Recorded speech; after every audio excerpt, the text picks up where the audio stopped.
It's time for today's Lucky Land horoscope with Victoria Cash. Life's gotten mundane, so shake up the daily routine and be adventurous with a trip to Lucky Land. You know what they say, your chance to win starts with a spin. So go to LuckyLandSlots.com to play over 100 social casino-style games for free for your chance to redeem some serious prizes. Get lucky today at LuckyLandSlots.com. Available to players in the U.S., excluding Washington and Michigan. No purchase necessary. VGW Group. Void where prohibited by law. 18+. Terms and conditions apply. 104.7 The Cave. KKLH, Marshfield, Springfield. A proud member of the Kansas City Chiefs radio network. Touchdown, Kansas City!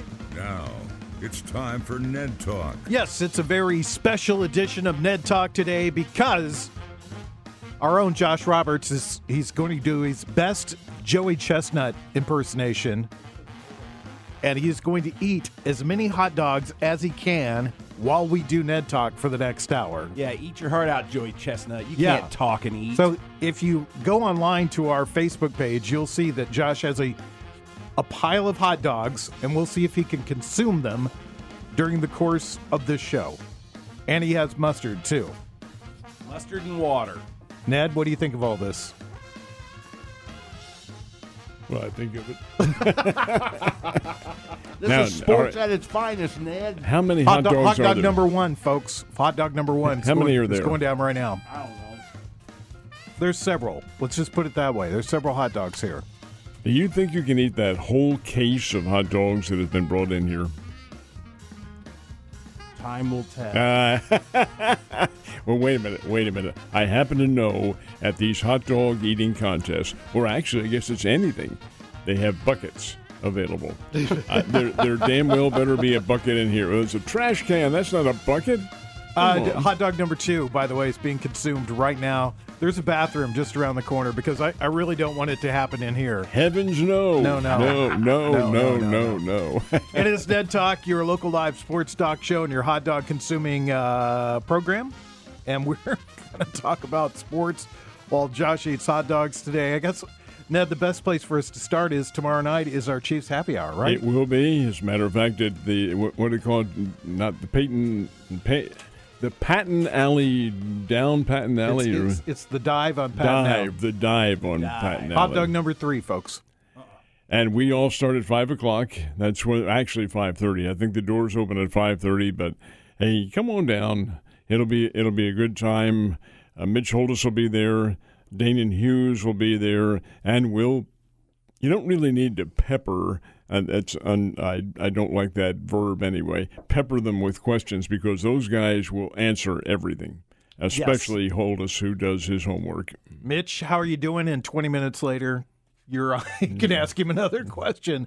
But you're an excellent host for this. You've hosted these most of the time that we've done these, and you and Mike do an outstanding job hosting these events. It's fun. It's fun because these guys carry the load, of course, and we just, you know what we do? You know what our job is, Josh? What is our job? Looking pretty. Looking pretty. Ned, you do that better than anyone I know. You're so full of hot dogs. It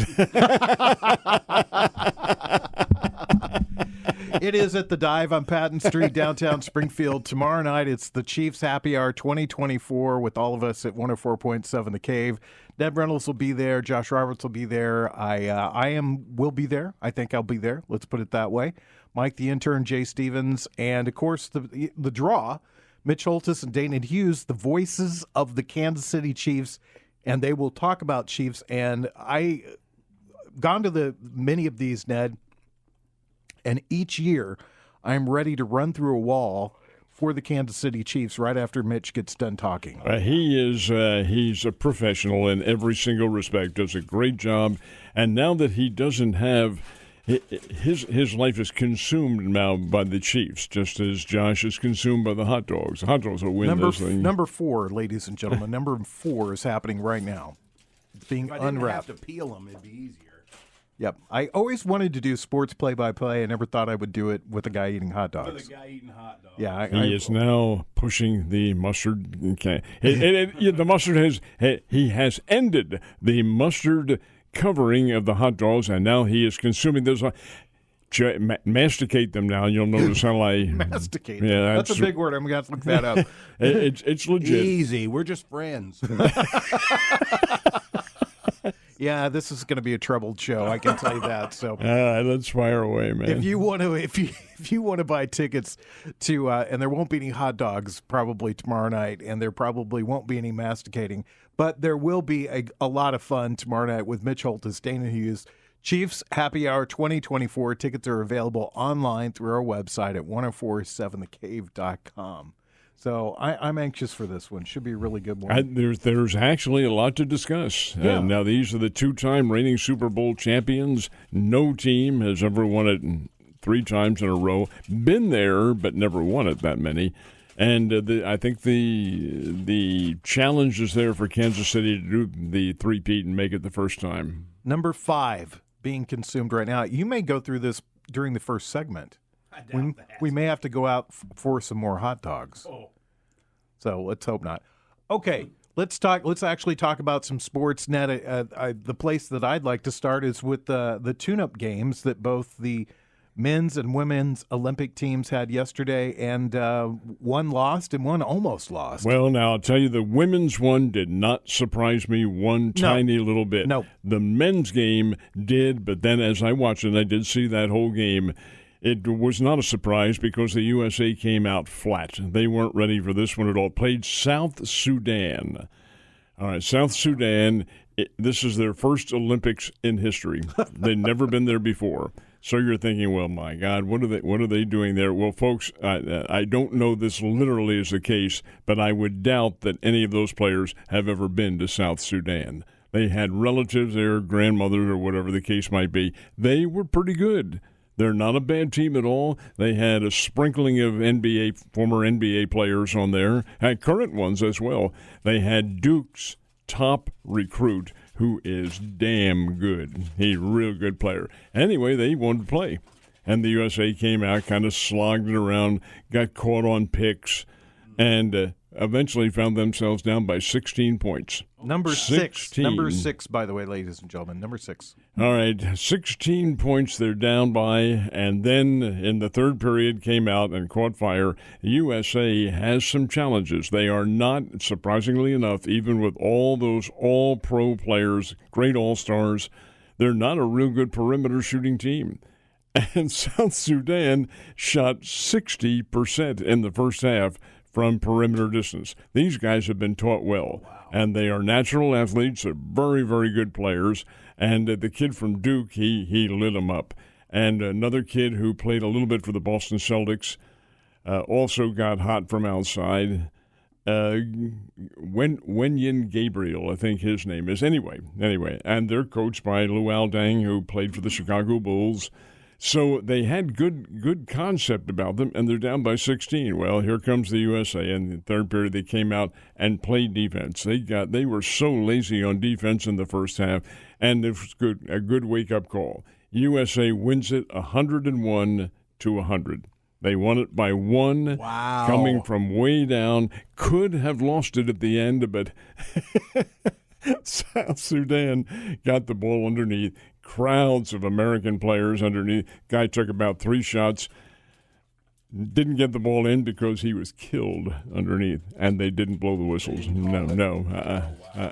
So from that aspect, yes, South Sudan should have won it. But be that as it may, it's an exhibition game. USA plays Germany tomorrow, and that'll be it. Then it's on to the Olympics. The USA ladies. Wait, well, let's stop for a second. And let me ask you this question. Sure. Does this outcome yesterday, the way the USA team played, how do you think it works out? Is it a wake-up call, or is it just this is a bad sign? You can't tell. We'll find out. There's several ways to look at it because I was terribly disappointed in the perimeter shooting. The South Sudan, number 7, ladies and gentlemen, they played well over their heads. They're not bad, but they aren't as good as what they were. Well, no, they're not the USA basketball team. But to play within 1 point like that, now they play again. USA and South Sudan, they're in the same pool, so they'll play again. This time the USA may win it by 101 points as opposed to 1 point. the whole circumstance was such they played lazy. And I think Steve Kerr finally, hey, do you guys really want this? Do you want us to send you home or what? And, of course, they're obviously not going to do that. So I think maybe from that standpoint, Joe, it may be a wake-up call. We'll find out when they play Germany. The German team's pretty good, and they're also very physical. And there will be NBA players on the German team, the Wagner kid from Orlando Magic and the Michigan All-America, in fact, Player of the Year in Michigan 2 years ago. He's on this ball club, and they'll have plenty of talent out there. So from that aspect of things, yes, we'll see what happens. If the U.S. had lost, how would you rank that as far as upsets in the history of USA basketball? I wouldn't because it's an exhibition game. Okay. And fair enough. In terms of exhibitions, had it happened in the Olympic competition, massive. Yeah. Massive. But one thing to bear in mind, I mean, every team that plays the U.S., this is their moment to shine. I mean, everybody's gunning for the U.S. because they are the top team. They're expected to win it all. They're expected to win it every time. So every team, you're going to get the best of every team you play. That's right. And if the U.S. comes out flat, like they obviously did in this game, against a team that may have had more experience or may have had a little bit more talent, they probably would have lost. I would say and even with this one, they probably should have lost it too, but fate is what it is, and foul shots are what they are, and so forth. Yep. You're listening to Ned Talk, your local live sports talk show. Josh Roberts consuming hot dogs. Got a cough. Ned Reynolds not consuming hot dogs. Standing by. We're about ready to begin number 8. This is number 8. I'm slowing down already. Christmas. You're slowing down already. Number 8. Let's talk a little bit about the ladies' let's game. talk about that. I wanted to talk about that, dude. The USA team lost, but not a big shock because they played the WNBA All-Stars. As I told a guy yesterday, I said, you want to see this game because this one may be the toughest game of the entire Olympics for the USA Olympic team, and I wouldn't be surprised if they lost. They did lose. So the way they had this thing structured was it was the WNBA All-Star game. This is the All-Star weekend and so forth. Now the league shuts down while the Olympics are going on. All right, the WNBA team is playing the All-Stars. Wait a minute. The All-Stars are the WNBA. I mean, they're the Olympic team. This is the ladies who were not invited to be on that Olympic team. How about Caitlin Clark and Angel Reese, who are two of the very best young players? And the rest of them, very same thing. It wasn't necessarily first-year players. They just were not invited to try out for the team. Well, that rankled them, and they were pretty good. So good, 117-109. They beat the Olympians. Did not surprise me at all. Our Olympic team, our women's Olympic team, is really good, but they're also, I'm not going to say really, I'm not going to use that as an adjective here, they're old. And they're seasoned. They won, I think, 8 straight Olympic games. You have Diana Taurasi playing for them. She's 42. And their other players have been around, Brianna Stewart and individuals like that. Well, that may have been their toughest game. They're now on their way to London and play Germany Tuesday. And that'll only be, they're only 2 exhibition games is all they're going to have. And then it's on to the Olympics for them. I think they'll win their Olympics. I think they'll win their gold medal. That's the ladies. I think the men will too, but not without challenges. They're going to have to, especially the men, going to have to go out and play hard every single time. Basketball's caught up. Yep. Well, if I'm not mistaken, the top player, the lady that is the top player in the WNBA, is not playing for the Olympic team. Well, you're talking about Caitlin Clark. No, the top player in the WNBA, not Caitlin Clark, but the player that is considered the best in the WNBA. She played for the All-Star team yesterday, and she won the MVP of that All-Star game. I don't know if she's the top player. You're talking about the young lady with the African last name Ogawami, or I think so. Yeah. I didn't realize she was the top-rated player. I thought Brianna Stewart or some of the other individuals who they had on there. This lady's been the top scorer the last couple of years in the WNBA. But I think one of the things that I wanted to touch on too with this is that I think you're seeing this evolution in Caitlin Clark's game too, is that she is becoming a fantastic facilitator. Assist. She had, I think, 17 assists. Only had 4 points, I think it was. That's all. Didn't need to score. But she had all those assists. She set up the other players. She's a fine player. Make no mistake about it. The media wants to use her as the darling of the team and the darling of the WNBA, the savior and all that. And she is. She's a good player. But she's not all around talented as such, because she will have lapses in scoring. Only, I think, 4 points is what it was, and she was 0 for 9, I think, from three-point range. Well, you've got top players on her is why.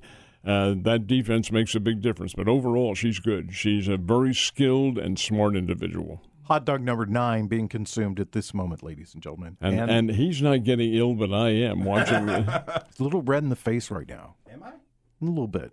Oh, uh-oh. Take his blood pressure. Yeah, we should have a doctor here or something. Well, you were a medic in the Navy. I'm a surgical tech. Yeah, I can see from a visceral standpoint here that you're slowing down, son. Oh, I am definitely. Something goes wrong. We've got a pair of scissors and a med tech here, so we'll just be able to we'll be able to get you we'll get you going again. Stick a finger down his throat, and he is well after that. Believe me. Well, Ned, what I was saying is, Caitlin Clark has found it. It's a whole different league, obviously, and she's coming in, and you're facing players that are bigger, stronger, faster than what she would face in college basketball. And you can see that she's changing her game and focusing more as a player that's assisting. And that's what makes her so good. She has the talent and the versatility to be able to change her strategy, and she's doing that. Her assists, she set a record for assists in last night's game, and that's going to be broken. She'll do even more than that as the season goes on. Of course, again, there's a 2-week break here coming up. But for her to be able to accomplish that kind of teamwork in a very short time, remember now, her college season just ended, just as it did for Jackie Stiles when she went into the WNBA. She only had about a month off or something like that, maybe less than that. That's the way it is. That's the structure. That's going to be the case, and that is for Clark. She needs a rest. Yeah, that's something that we talked about earlier, too, is that in this time last year, she was probably sitting at home, just doing normal workouts, doing whatever that she does to prepare for the college basketball season. This year, she's in the highest level of competition for women's basketball, and she's, played basically almost a year straight of basketball, and that is physically hard, mentally hard on somebody, and to see her evolve in this game and go, look, I'm not going to be able to light everybody up every night scoring 27 points on a bunch of 3 points, and everybody's out after me. How can I change my game? How can I be a better player? And that's something that's really impressed me about her. That's the way she is now. She was a good assistant in college as well. Yes. But just a facet of the game that she's working on, as opposed to the headline maker, which is all the scoring. Assists don't get any headlines at all. Rebounds don't get any headlines. It's putting the ball in the basket. Well, she is adjusting, and I agree with you. She's doing a very, very good job of it. So what do you think at the end of the season, who's going to be the WNBA Rookie of the Year? Will it be Caitlin Clark? Of course it will be. Or will it be Angel Reese? Well, it could be Angel Reese, or it could be Co. They could be co-rookies of the year. Yeah, I saw some interesting stats today. They're very close on scoring. Angel Reese, of course, leading by a lot on the rebounds, but Caitlin Clark leading by a lot on assists, and it's just a great time. I mean, they have done a fantastic job of keeping the excitement up from the college basketball season straight into the WNBA, and oftentimes you don't see that with sports. Well, I will debate that to a degree. The interest has been certainly heightened because the media has made it that way. They have concentrated much of their efforts. But the ratings, TV ratings, will tell the tale. Now, the crowds there are much better. They are. But also, gang, look, let's face it. You're playing basketball in baseball's midseason. Is that going to work? Right. I don't think it did so much for football. They didn't have a bad year. But is it going to be – why do we have to overlap these seasons? Is it all for attendance, all for TV money? And the answer is yes, it is. Yep. And there's only so much time in the year. Wait a minute. What are you doing talking? Eat your hot dogs. Come on, man. He's taking a break. He's stopped. No. No breaks. No breaks. He's stalled out at 9 right now. When we come back, we'll continue our I only have sports 7 left, Ned. And he's got more hot dogs to eat. It's Ned Talk on 104.7 The Cave.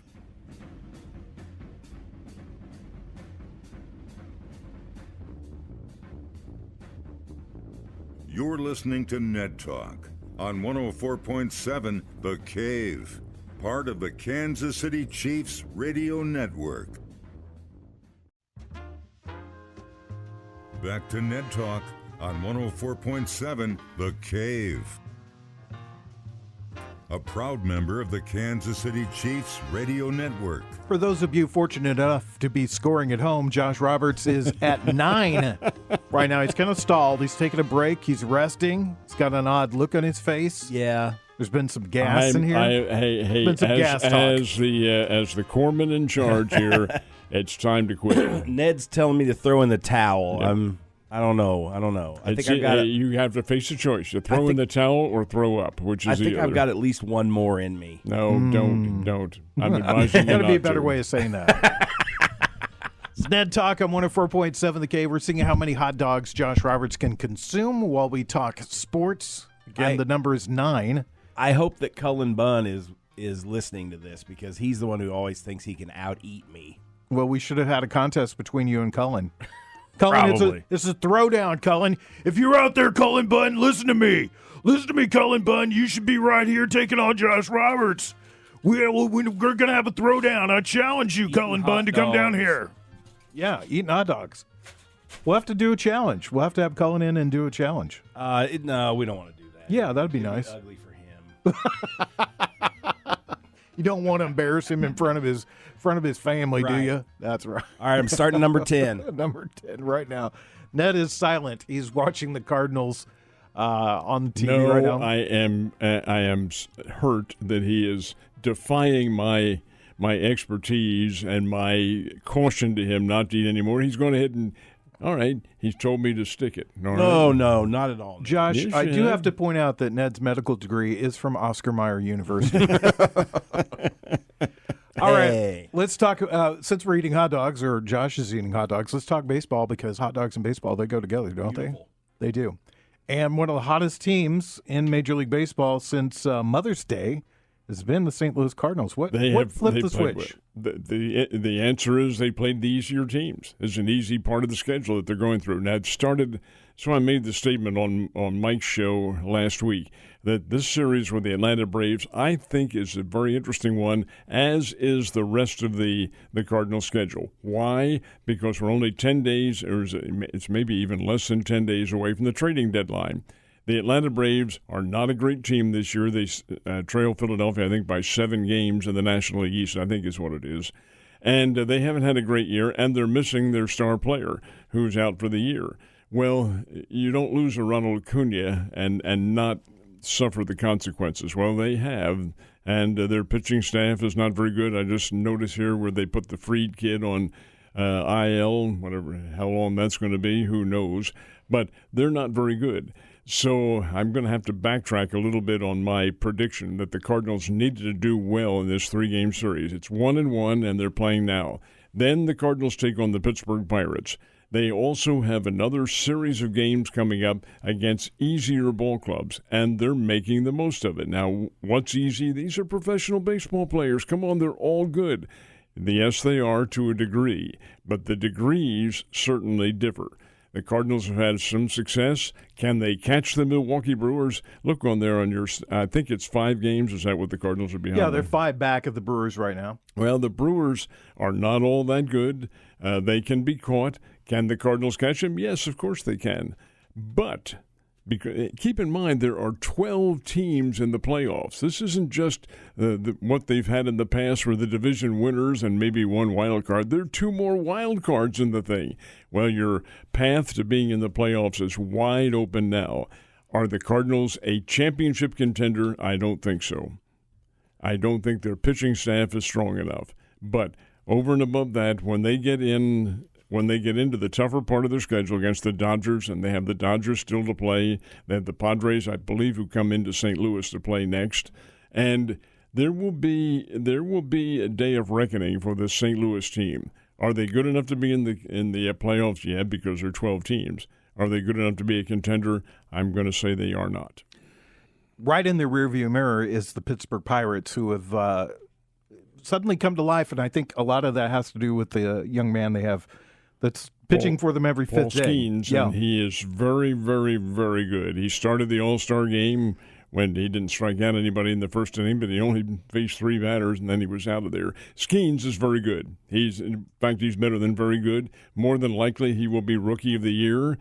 He's a guy who mixes his pitches well, and he has sparked the Pittsburgh Pirates team. The Pirates are not all that bad, gang. As Joe just pointed out, they've got good young players on their team, players who are motivated to do very well, and you are confident every time you take the field when you have a Skeens who is doing the pitching. That certainly helps them. Their series with the Cardinals is very important for both teams, and that's coming up next week. So we have some interesting races that are developing because you just simply do not know how they're going to end at the end of the season, and keeping in mind that there are a team in the playoffs this year may be under 500.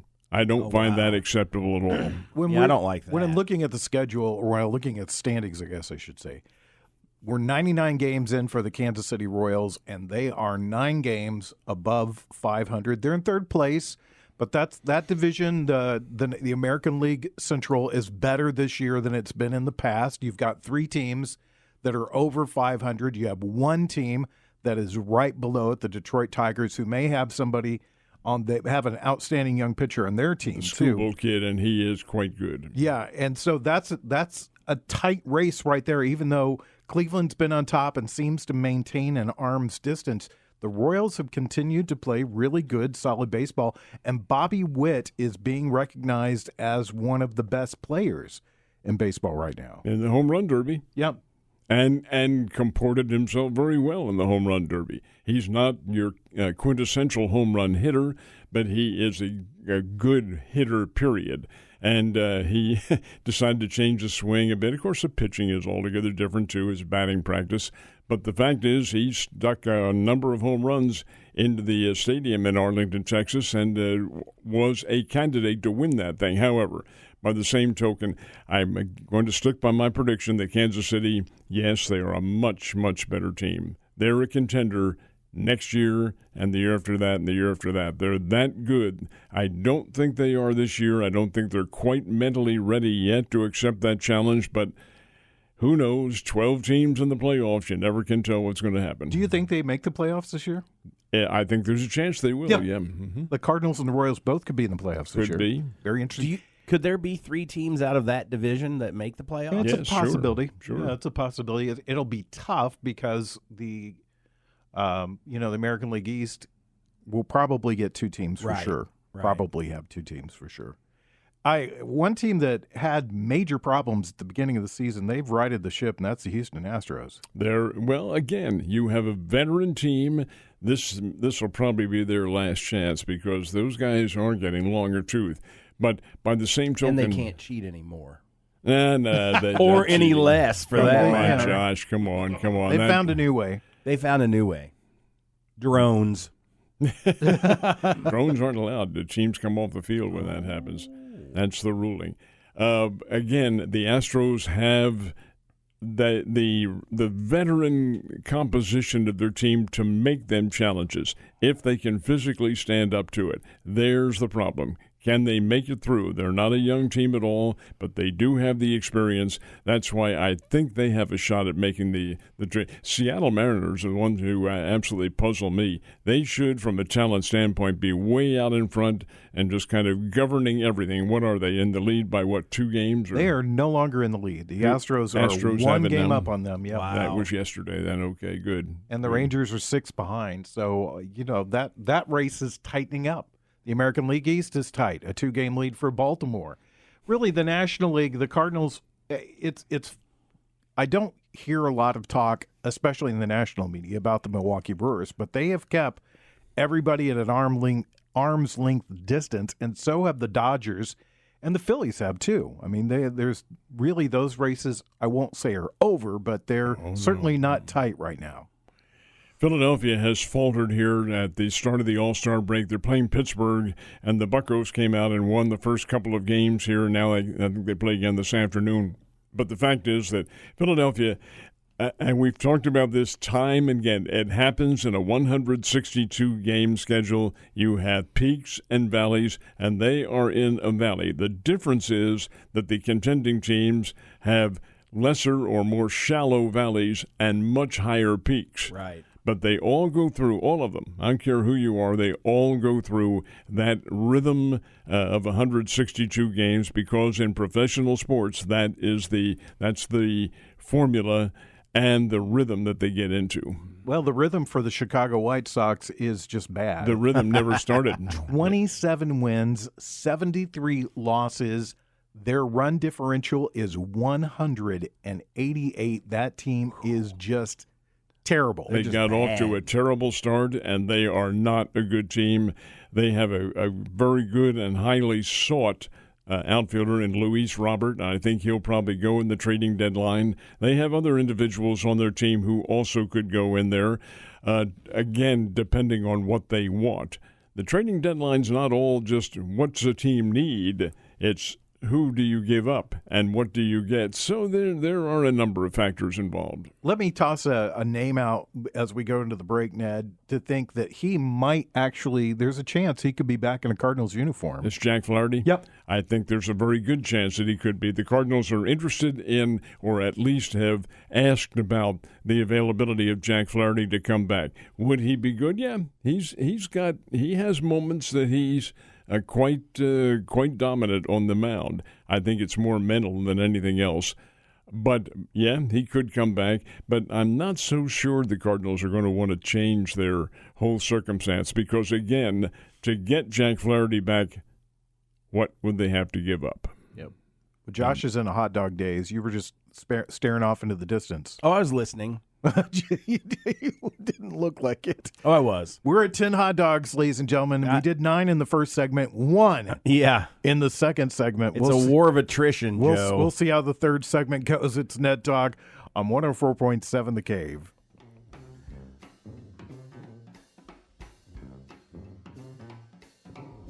You're listening to Ned Talk on 104.7 The Cave, part of the Kansas City Chiefs radio network.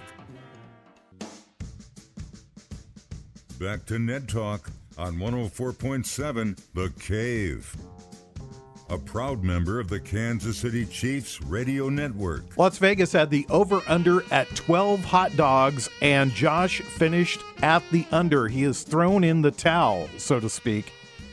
And number 10 will be his final hot dog here today. 10, yeah. 10 hot dogs. Ladies and gentlemen, this game has come to an end. It was impressive. I'm proud of my accomplishment, and I'll endeavor to do better next year. The accomplishment is this. You have been able to keep it down for a while now. I'm not a puker, Ned. Pukers are quitters. That's right. Any response from Cullen Bunn so that you could? No. Okay, wasn't listening. Shame on him. Shame on him. He's missing riveting radio, hot dog eating radio that we've got going on here right now.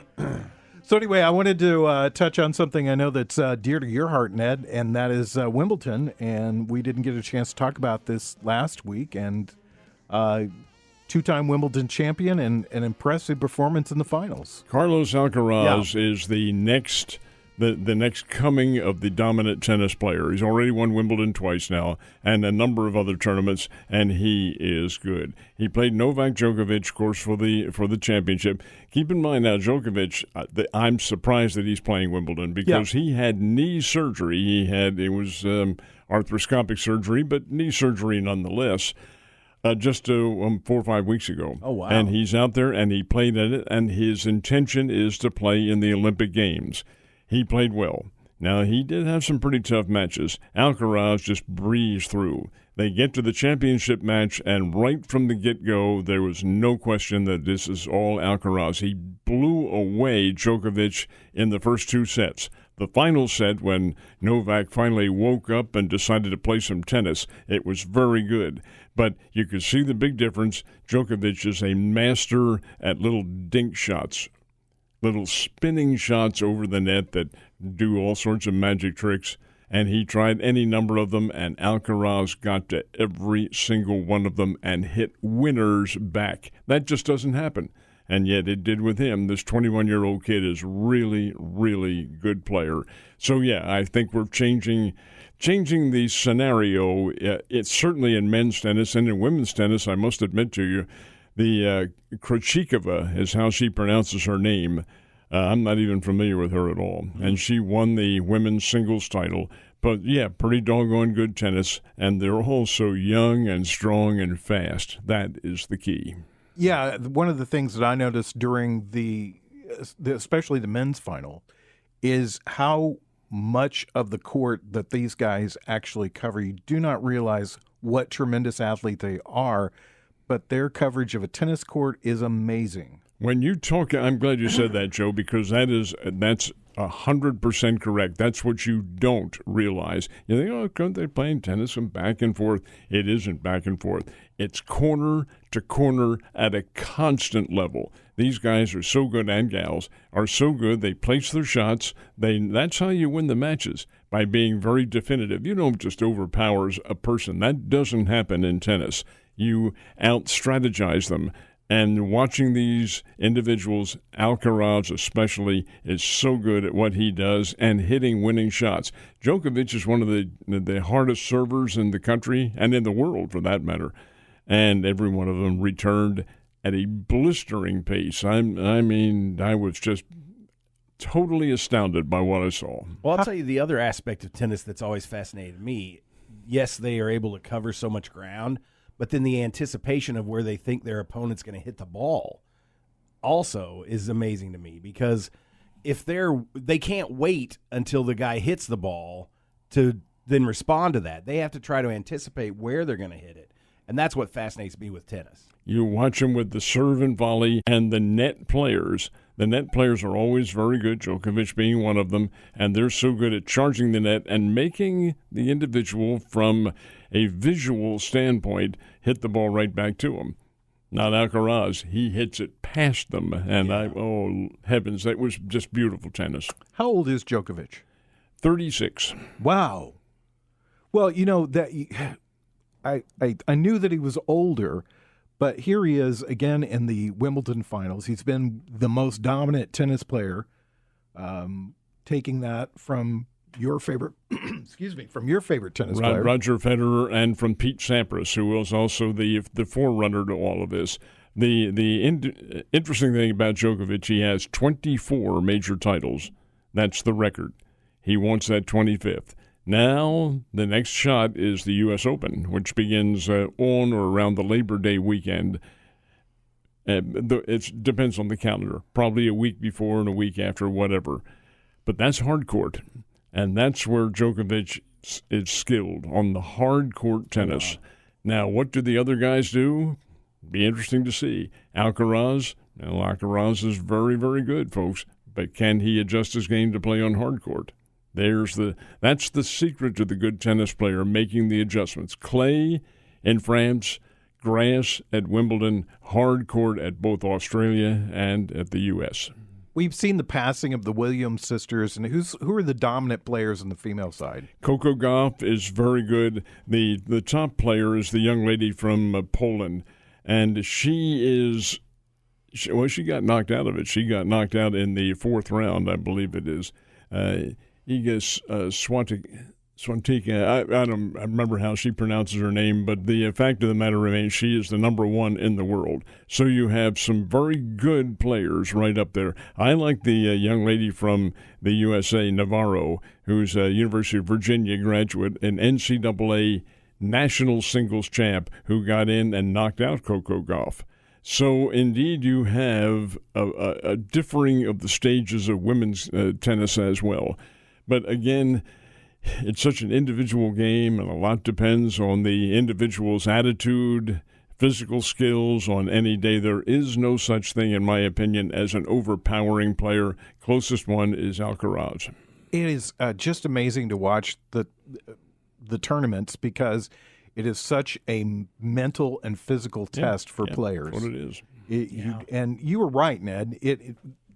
Tennis is almost an athletic version of chess because you can see the moves being made of where they're pushing another player to. I have control right now, so I'm going to push that guy or person over here, and then I'm going to go over here. And it's just amazing. I watched more of Wimbledon this year than I have in any time that I can recollect. And it was amazing even watching just the way the teams worked in the doubles and how that is all played together. That's all net play. They're all right up there at the net. That is, you better have doggone good hand-eye coordination to play at the net. Same thing with pickleball. Now, I'm I guess a critic of pickleball. It's kind of it's ping pong is what it is, but at a different level. But having said all that, when you play pickleball at doubles, that game is really fast. Now I know it's a wiffle ball that they're playing, but that thing can rocket over the net, and you better be ready with your paddle up to return it. It's a good test. It's a wiffle ball, but it's not a soft one. Oh no, it's not like the wiffle ball you played with in the street. It's a solid piece of plastic. The one in the street is too. Not the ones we were hitting as kids. I've taken to watching some videos on Facebook because there's a wiffle ball league, and when we were kids, we would have the wiffle ball that was solid on one side and the holes on the other side. It was really the wiffle ball. There was others that were a solid ball, but this was the wiffle ball, and we could make it do things, but I'm amazed at watching what certain people can do throwing a wiffle ball these days. I mean, it is amazing how much thought and time that they've put into it. When we come back, we'll discuss what we're going to do this afternoon. Josh is probably not going to eat any more hot dogs for a while, and we'll talk about, the MLB All-Star Game. It's Ned Talk on 104.7 The Cave.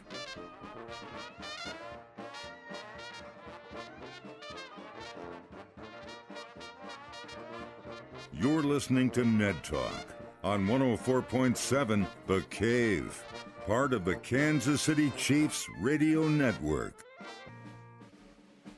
Back to Ned Talk on 104.7 The Cave, a proud member of the Kansas City Chiefs Radio Network. That's right. Tomorrow night is our Chiefs Happy Hour. We are doing it at the Dive on Patton Street. Once again this year, Mitch Holtis, Art Haynes, Ned Reynolds, and Dana Hughes, they'll all be there for a great time. We want you to join us. Tickets are available online through our website at 1047thecave.com. Again, it is tomorrow night, our Chiefs Happy Hour. Looking forward to it. Ned, you're going to be there. Josh, you're going to be there. So be fun. Did you watch the All-Star Game? I didn't see the whole thing, but I did see enough of it to determine that it was not a very good game at all. Just the way things go. You had the 3-run homer by Shohei Ohtani, and then you had the American League come back and win it, and they got the game 5-3. Do you care anymore? No, I do not. It does not have anywhere near the same appeal that it used to, and there's several reasons why. Number one is, and mostly this, is because the teams are all playing each other during the course of the year. It used to be something of a magical mystery tour, and you cared about what league wins. Now I don't. Secondly, it is the uniforms that they wear. I absolutely abhor what they're doing now with everybody looking the same. That's not an all-star game. And why Mr. Manfred thinks he knows more than everybody else in the world, egotistical so-and-so, yes, we must have this for team unity. That's not what it's about. It's about all-stars. And you're looking for your favorite team and your favorite player in his uniform of the home team that you root for. What an absolute insult. They better go back to it. I heard that that next year they would. I think they're debating it. They haven't made the official decision yet. But when that happened, what on earth are you doing fooling around with what was an integral part of a baseball fan's life, the All-Star Game? It isn't now. Yeah. Yeah, I didn't watch a second of it. I didn't watch the Home Run Derby. Did you watch that? A little bit, but not much. I mean, when I see the list of guys that are participating in the Home Run Derby, I think for the most part, I was excited to see Bobby Witt was in it because he's from the place for the Royals, and I think having watched Bobby Witt play this year, very impressed by him. And I think that he deservingly needs to get more spotlight than what he does. And then Pete Alonso and the rest of the names, I was kind of like, who are these guys? Well, Alonso's won it in the past. So. Yeah. And I know he was trying for his third time, but did not win it this year. Who won it this year? It was won by, let's see, I've got to go back now. A guy who, it was from the Los Angeles Dodgers. Why can I not remember? I'm drawing a blank on his name. The Dodger, he's the first Dodger in history to win the Home Run Derby. Oh, really? And wow. Look it up. I can't. His name's on the tip of my tongue. He's a kid from either the Dominican Republic or Panama or one of the Latin American countries. How many hot dogs can he eat? Yeah, that's the big question. Probably not 10. Josh ate 10 today, by the way, everybody. So just Hernandez. Hold the applause, please. Teoscar. Yeah. Teoscar Hernandez. Teoscar Hernandez. Mm-hmm. I'll let you pronounce the names, and I'll just let you. It's not so much the pronunciation; I can get them. It's remembering them. And my age, those mental lapses sometimes happen. Oh, come on, Ned. You're right on it. The hell I am. So, what are you going to do with the rest of your afternoon? Well, it won't be mowing. Not today. Yeah. I've already done that anyway. But they're just various household chores that are reserved for Sunday afternoon. Part of the factor is that I can't get these Cardinals games. I don't have them on my system, and I refuse to pay an exorbitant amount just to watch a regular season game. I think it's heresy. I think it's robbery, number one, and I do think this whole thing changes next year. But right now, Ned, there's these places that have these long wooden things that people sit at, and they serve libations, and typically they have these games on at those places. And I see them there. However, they are not open on Sundays. Oh, some of them are. Yeah, yes. I'm not going to the ones he goes to. This is a foreign court, and I'm not going to that. All right. You going to watch the game tonight? The one on ESPN, yes. The ESPN one. Mm-hmm. What about you, Josh? What's your plans for Sunday afternoon? Tonight on ESPN? Who knows? Okay. I don't have any plans for this afternoon. I've got to do laundry, but that's the only thing I have to do. Well, you and Ned could get together and do laundry together. We could, Ned. Oh, I don't think that's a good idea. We could throw our laundry together. Yeah, after all the hot dogs? No, I don't. No, maybe not. Maybe not. I have a feeling a nap is in my future, too, though, with these hot dogs sitting in my belly. I got one of those scheduled, too. I thought we were going to have to wake you up there for a minute. Me? Yeah. You Today? Did. Yeah, you look like you were about to go. I think I just got abducted by aliens or something. I think you were just about to go. Again, tomorrow night is our Chiefs Happy Hour 2024. We would love to see you out there. The Dive on Patton Street. That's downtown Springfield. There'll be food. There'll be drinks. There'll be Ned Reynolds. There'll be Art Haynes. There'll be a whole bunch of great people. Are you ready to wrap up the show? Yeah, I am. Can you imagine this? This is one of the very first, if maybe the first, of our Sunday shows in which I have not heard the word Chiefs mentioned. Well, other than Chiefs Happy Hour, yeah, we didn't really talk about the Chiefs. It's been kind of a slow time for them. That's right because there's nothing to talk about. There's nothing to talk about, and right now, no news is good news for the Chiefs. Patrick Mahomes is having another daughter. They have. He went to Wimbledon. The usual Travis Kelce stuff that goes on, and that'll change because the veterans report to camp today. Oh, wow. So hopefully we'll have some Chiefs stuff to talk about next week. So join us for Ned Talk on 104.7 The Cave. Thanks to Ned Reynolds, Josh Roberts, Renee for bringing all the hot dogs today, supplying those today. Nick Fury, Brian Tyndall, if he doesn't kick us off the air for eating hot dogs, and Corbin Bull and Mike the intern. We'll see you guys next Sunday.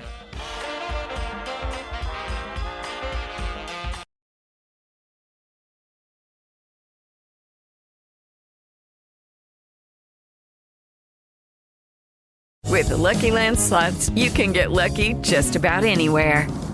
This is your captain speaking. We've got clear runway and the weather's fine, but we're just going to circle up here a while and get lucky. No, nothing like that. It's just these cash prizes add up quick. So I suggest you sit back, keep your tray table upright, and start getting lucky. Play for free at LuckyLandSlots.com. Are you feeling lucky? No purchase necessary. Void where prohibited by law. 18+ terms and conditions apply. See website for details.